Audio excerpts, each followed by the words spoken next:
Hola, mi nombre es Fabricio Mejía Madrid y esta es mi colaboración semanal para Sin embargo, que se llama El huracán en audio. Tengo que empezar esta columna diciendo dos cosas. Una es que cuando decimos que nadie previó que Otis pasaría de tormenta tropical a huracán categoría 5, es porque 12 rondas de predicciones así lo dijeron. Es una tormenta. Pronosticaron lunes y martes. Para las 12 de la tarde del martes 24 de octubre, el fenómeno estaba en la frontera de las categorías 2 y 3, aunque 6 horas antes nadie había imaginado que llegaría incluso a categoría 2. Las rondas de predicciones se hacen cada 6 horas. No son, como lo supone mal nuestra oposición, monitoreadas segundo a segundo, minuto por minuto. Son cada 6 horas. El pronóstico dio un giro el martes, luego de que el avión cazahuracanes sobrevoló la tormenta y mostró que la intensidad era mayor de la que se veía en las estimaciones por satélite. Es hasta la noche del martes, desde el Centro Nacional de Huracanes, que se pintó a Otis como un escenario de pesadilla. Finalmente, el meteoro entró en Acapulco, Guerrero, con la categoría más alta. Al mediodía del martes 24 de octubre, Otis era una tormenta tropical. En tan solo 9 horas, su intensidad alcanzó el punto máximo y se convirtió en un huracán categoría 5. Para la medianoche, el centro del huracán tocó tierra en la costa central de Acapulco, en el estado de Guerrero, y sus vientos de 270 kilómetros por hora tuvieron rachas de hasta 330 y arrasaron. Solo dos huracanes en la historia del Pacífico mexicano habían tenido un nivel parecido. En 1976, con una categoría 4, y en 2015, con 1. Nunca había existido ese tipo de huracanes como el Otis en Acapulco. Nunca. Y nadie lo predijo. La otra información, la segunda, es esta. El Fondo de Desastres nunca desapareció. Hay 18,000 millones de pesos directos y un seguro por 400 millones de dólares del gobierno mexicano para estos casos. Lo que desapareció fue el fideicomiso, es decir, la forma de administrarlo, pero no el dinero. Durante los gobiernos de Felipe Calderón y Enrique Peña Nieto, se robaron 200,000 millones de pesos de ese fondo, que es para los damnificados. Lo hacían especulando con la declaratoria de emergencia y luego contrataban a sus compadres que cobraban sobreprecios porque era de urgencia y los bienes jamás llegaban a las víctimas. Digo estas dos cosas, que nadie pudo prever el huracán y que existe el dinero para atender sus consecuencias terribles, porque la oposición de Claudio X González quiso, en un primer momento, argumentar que el gobierno obradorista había sido negligente y que se había gastado el dinero en otra cosa. Ya desde el mismo día del desastre natural, las senadoras de siempre vociferaban en la Cámara tratando de aprovechar el huracán para golpear. Xóchitl Gálvez dijo el miércoles 25 de octubre: el gobierno federal sabía con anticipación que esto ocurriría y no se preparó lo suficiente. Que no haya comunicación comercial es entendible, pero es inaceptable que el gobierno federal no tenga la capacidad para establecer comunicación de emergencia de manera inmediata en un lugar que está a menos de 5 horas de la Ciudad de México. Eso no sé ustedes, pero es dejar a los guerrerenses a la buena de Dios. Lili Telles, con su habitual cordura, se desgañitó.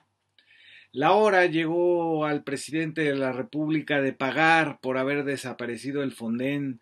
Aquí está la naturaleza, la vida misma, cobrándole al presidente de la República el haberse robado el Fonden. Y se lo cobra en la forma más triste.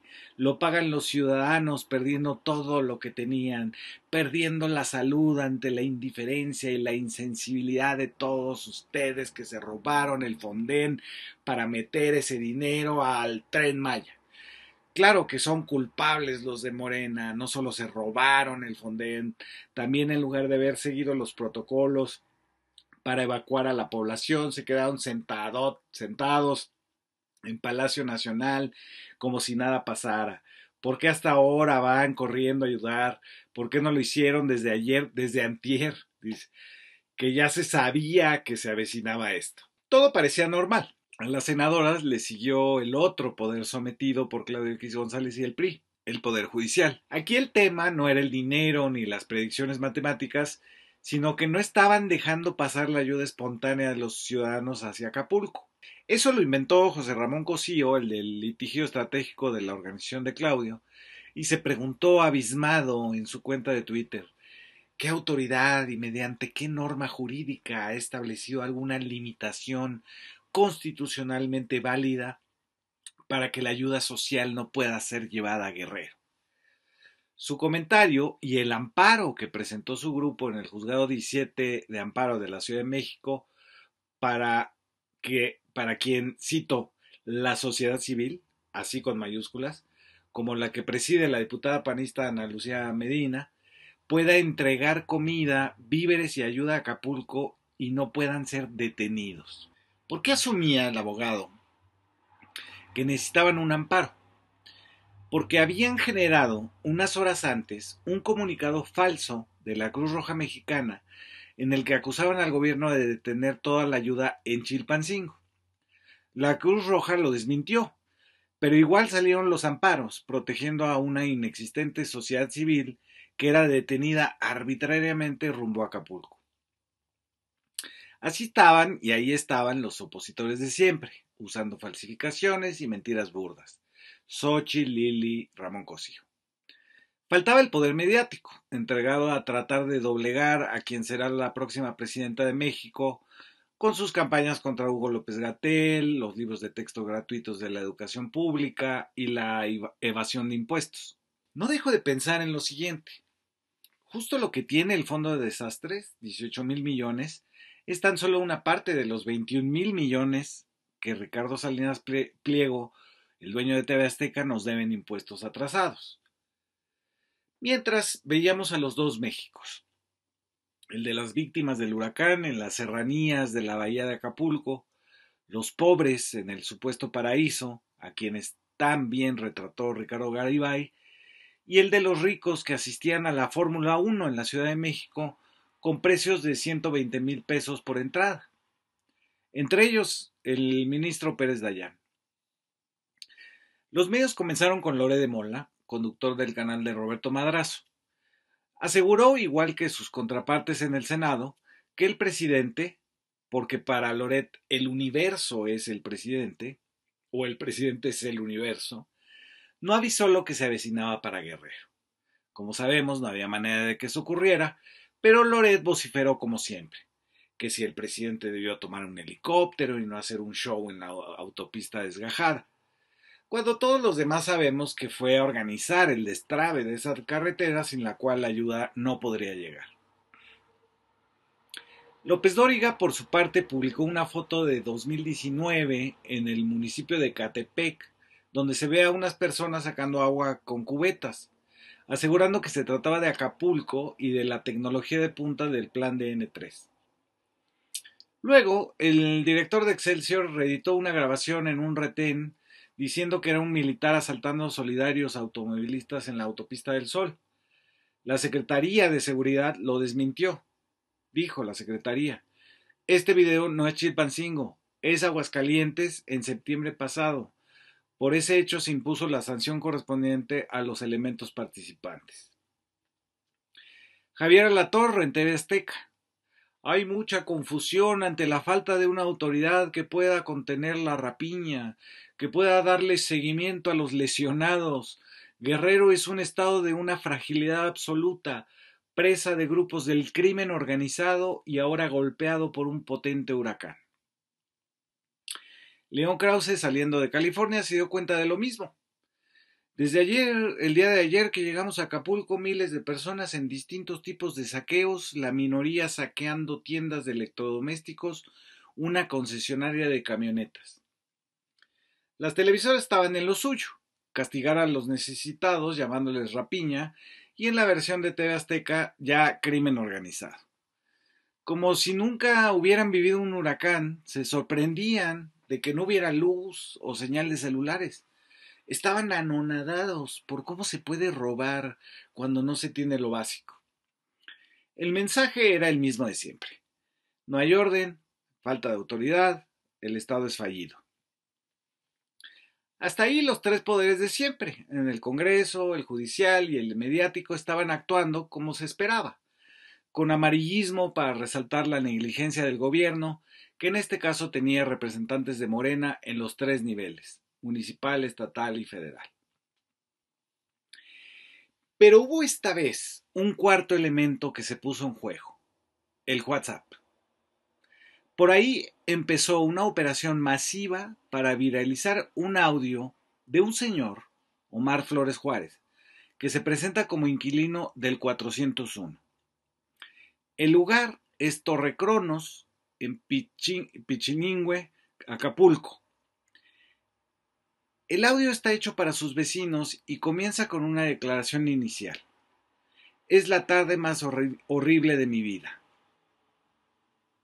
Lo que a continuación cuenta a sus vecinos es que iba en tres camionetas con sus 4 hijos para llevar víveres a los empleados de su condominio, pero lo detiene un retén de militares.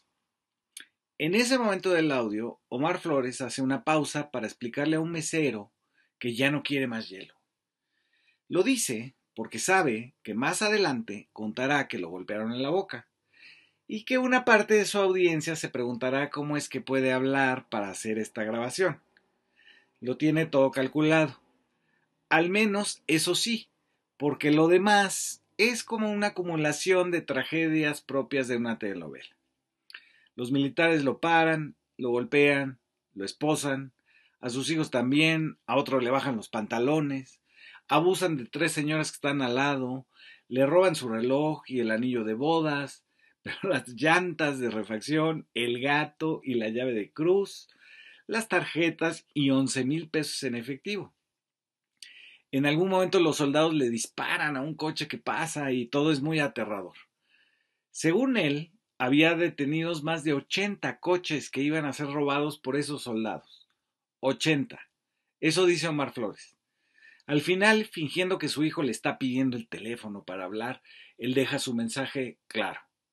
Es Guardia Nacional y el Ejército Mexicano, pinche gobierno de mierda. El mensaje es enviado al chat de vecinos a las 8 de la noche del sábado 28. Algunos vecinos le ofrecen darle dinero o le piden fotografías del incidente. Omar Flores ya no contesta. Hablando con sus vecinos me dicen que es un médico cirujano que dirige una clínica en Tlalnepantla, en el Estado de México, que presume haber trabajado para el gobernador Alfredo del Mazo y de ser cercano del exgobernador de Guerrero, el priista Héctor Astudillo Flores, que es rabiosamente antiobradorista y que por ello la mayoría de quienes recibieron el mensaje no le hicieron caso.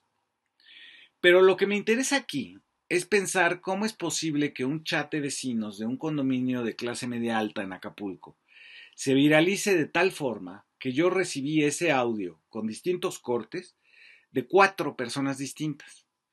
Me parece que en su divulgación hubo una estrategia mediática nueva que utiliza el WhatsApp para viralizar un testimonio falso, aunque lleno de detalles que podrían pasar por reales.